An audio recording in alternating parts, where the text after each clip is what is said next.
Welcome back everyone to Forza Motorsport 6. We're at Road Atlanta, continuing on with the modern hypercar series. So yeah, let's just get on with it.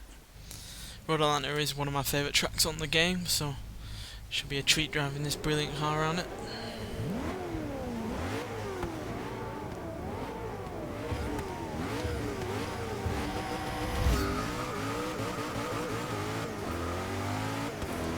This is the 5th race out of 6, so yeah, our next race will be the last in this series.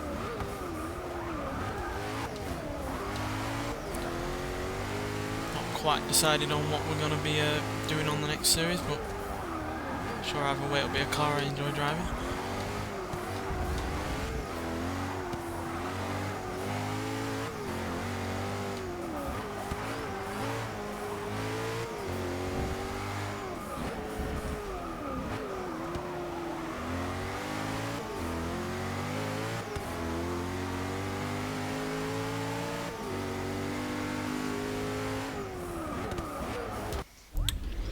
Completely missed my braking point there.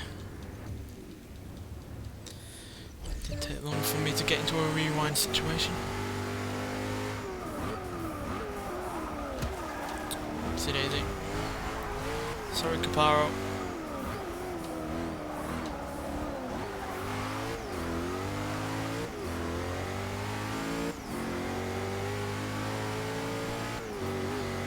Nice big long straight. Those Caparos aren't going to stand a chance on this bit.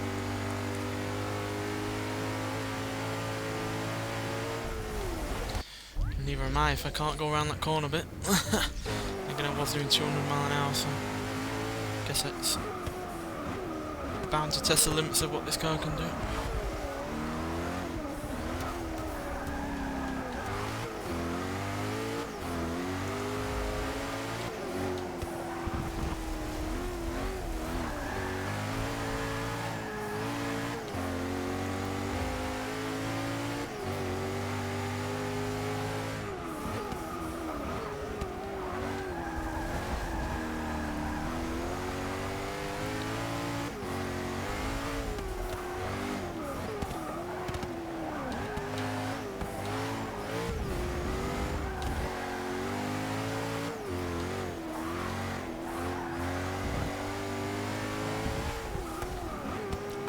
As per usual, first place is up well ahead. Hopefully I will catch him up.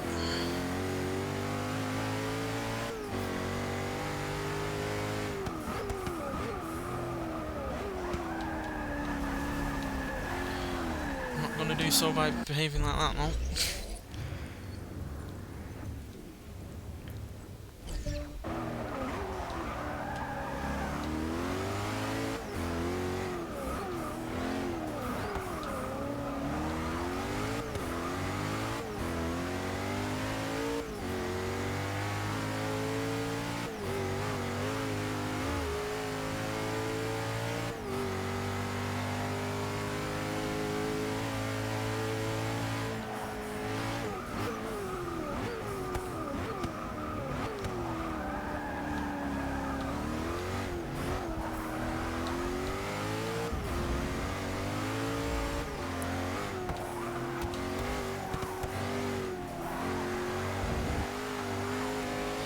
Alright, into the second place. Secured our objective, being in the top 3 or more, but I still want to get into first.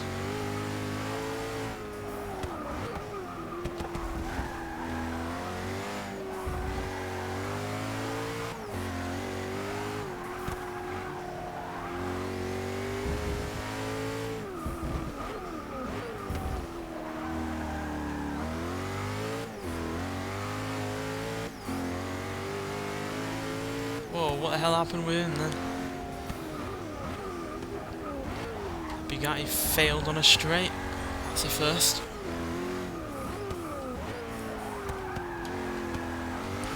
I imagine he will eat me up on this bit.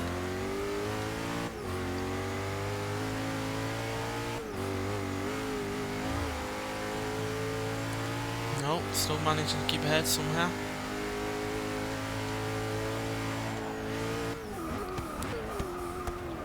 Guess I must be the slightly faster car to 200.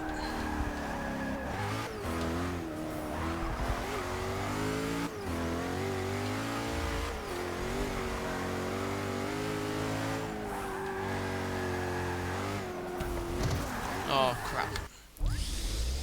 Yeah, that corner can be deceiving at times. You think you've got all the grip in the world and then you suddenly go wide into a tyre wall.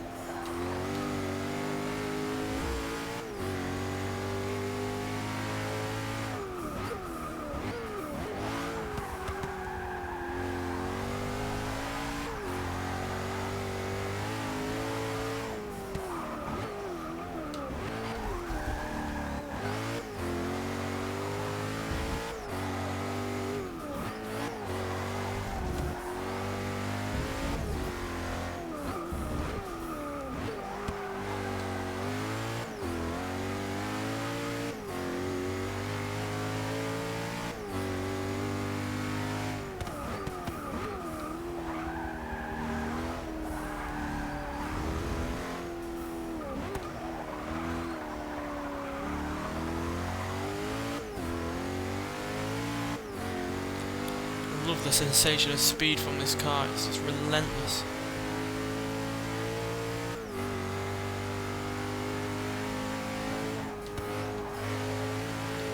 Guess it does help when you put a lot more power in it as well. Which quite frankly doesn't have all that much more compared to the stock version.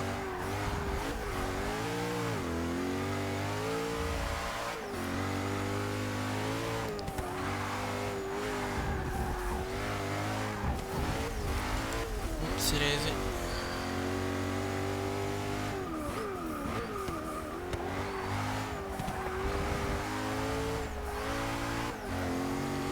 And as per usual, that Caparo has come right back up because they absolutely fly through these corners. They really have one of the best, they really are one of the best handling cars on the game, should I say. And he's right back. He might not have all that much power or that much of a top speed, but handling and braking wise, they're second to none. Unlike me in this car.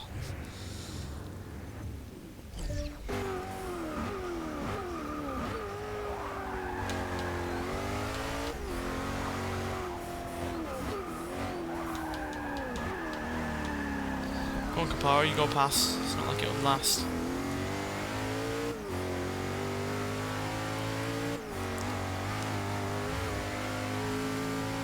Power really is the name of the game on this track.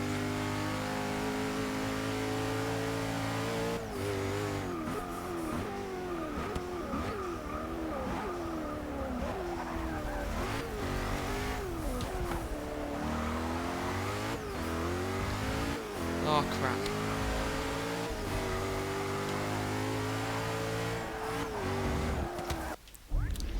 I think I may have accidentally lost first place. Going all the way back, sorry.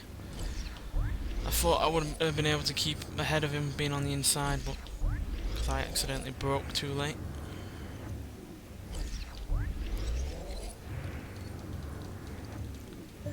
Like I said, those Caparos really do eat up the corners.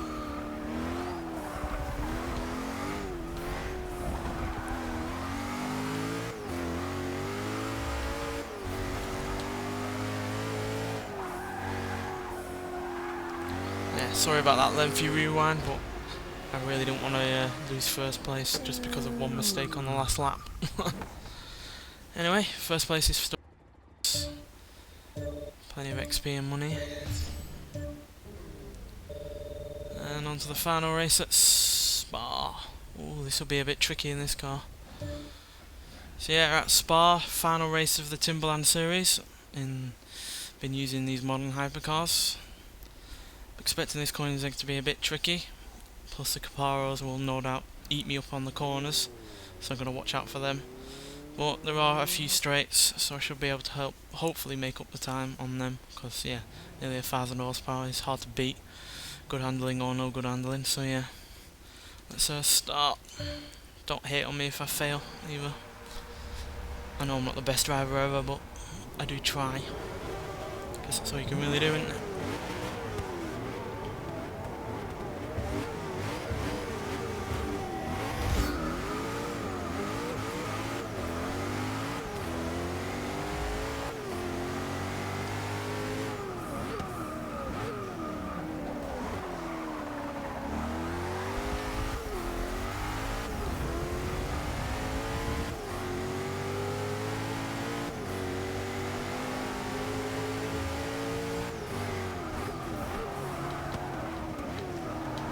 Ferrari was getting a bit bounced around, wasn't it?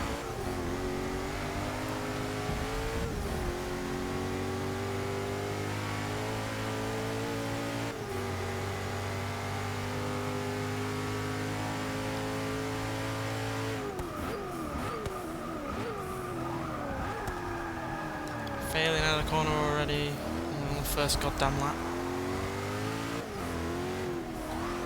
At least I know what the track is like, unlike that Bugatti. Seems to be making his own track up.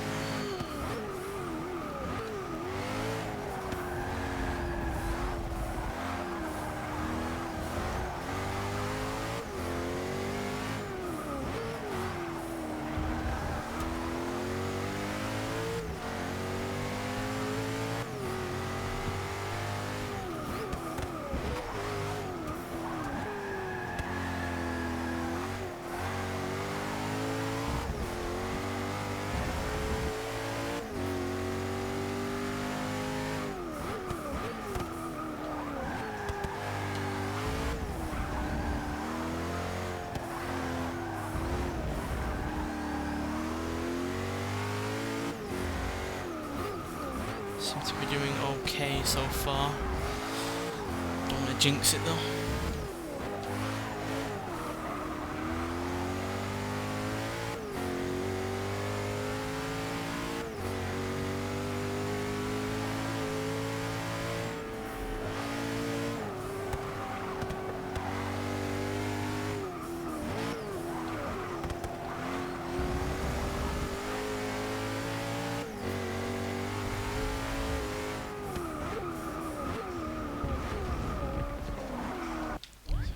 Never said this before, but I absolutely loathe these two corners on Spa.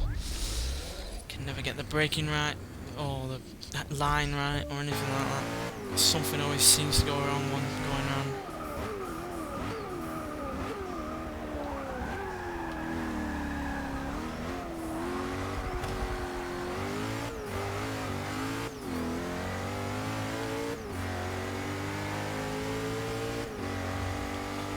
Caparo is leading the pack, yep.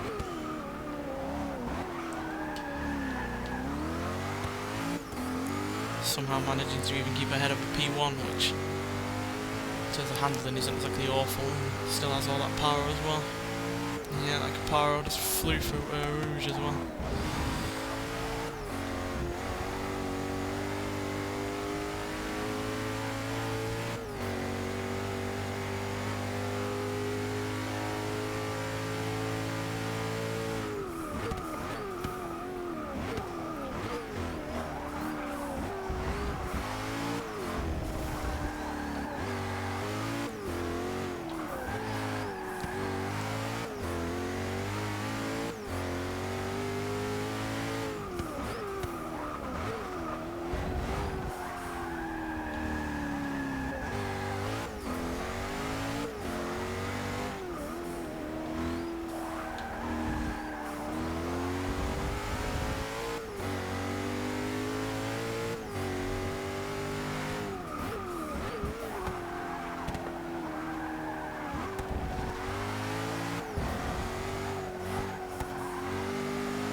Say look out for those Caparos, and at least one of them at least is flying. Because even though there are plenty of fast straights and even some fast corners, that car just absolutely flies through everything else. Doesn't even have 500 horsepower, and yet it's against all these other cars that have nearly 1,000 or even more, and it's well up front.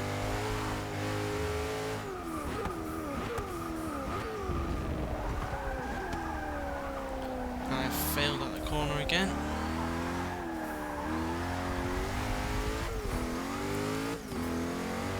And here's another Caparo ahead of that P1 again. No doubt it will swallow me up.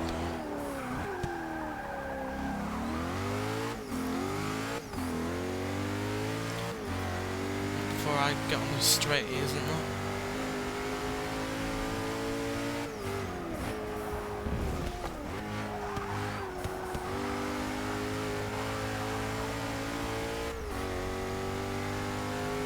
At least I have power in my favour.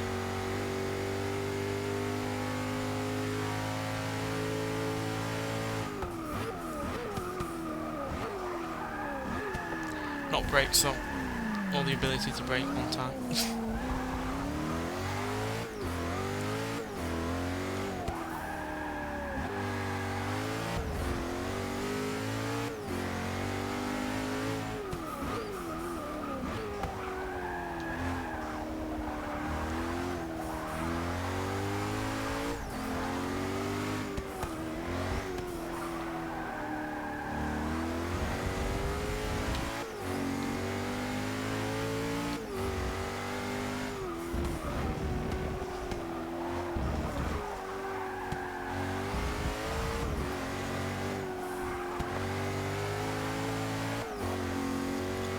See what I mean? Right back up my arse. I suck at driving. It's going to go right past now.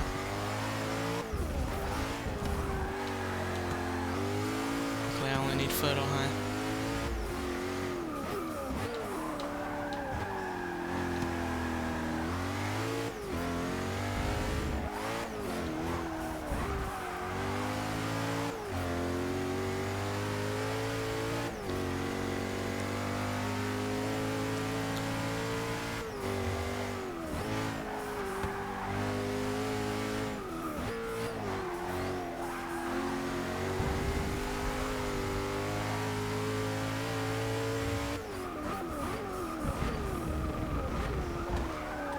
Damn it!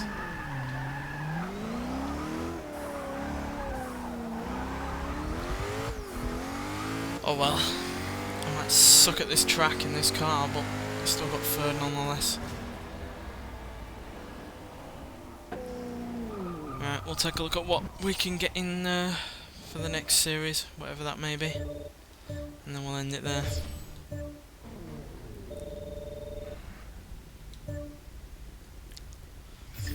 Rolling Roads Tour. Whatever this is on. Probably public highways. Or racetracks that have been turned from public highways.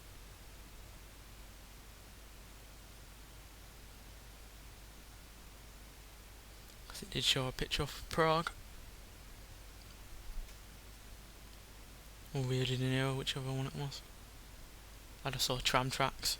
And Prague and Rio de Janeiro are the only two street races that have them. Significant elevation changes test a car's acceleration and braking, while hills and valleys limit visibility. The next series features oscillating circuits that test both car and driver. Ah, so not necessarily on a road that's been turned into a track. Just ones that have been, tracks that have a lot of elevation changes. So yeah, we've got the Sport GT, Exotic GT, Birth of the Supercar, Vintage Touring, we've done Modern Hypercars, and Ultimate Grand Tourer. I think we'll go with Birth of the Supercar. We'll choose a car now. Modern hypercars warped the rules of physics with space-grade technology, then early supercars did it with brute force. There were no fluffy bits in sight, no ABS, no traction control, and nowhere to hide when things got a bit crashy, which they often did. Fueled by the 80s banking boom and power-crazed brokers, these machines were raw, exhilarating, and astonishingly fast, even by today's standards. So yeah, we'll choose a car now and then we'll get into it in the next episode. So yeah, I've already got a Lamborghini Diavolo S3, but let's see what else we can get. Bugatti EB110, cracking car. Ferrari Enzo, cracking car. Ferrari F40, another good car. Mercedes-Benz AMG CLK, basically a racing car for the road. Ferrari F50, hate it. Don't care what anyone says, I just hate it. Jaguar XJ220, underrated as far as I'm concerned. Maserati MC12, McLaren F1 GT, normal McLaren F1, Nissan R3090, and the Celine S7. So, we've got to choose from a lot of different cars, all with varying degrees of acceleration, handling, and speed. But, taking into account all of that, because I'm feeling a bit adventurous, I'm going to go with a Merc. Because, quite frankly, it's got decent acceleration, really good handling. I think there's only that Ferrari, the Ferrari F40, the F50, and the Maserati that are any better than it. Not even the Enzo's better than it in terms of handling. So yeah, I'll go for that, and we'll see it racing in the next episode. So yeah, thanks for watching, and I'll see you in the next one.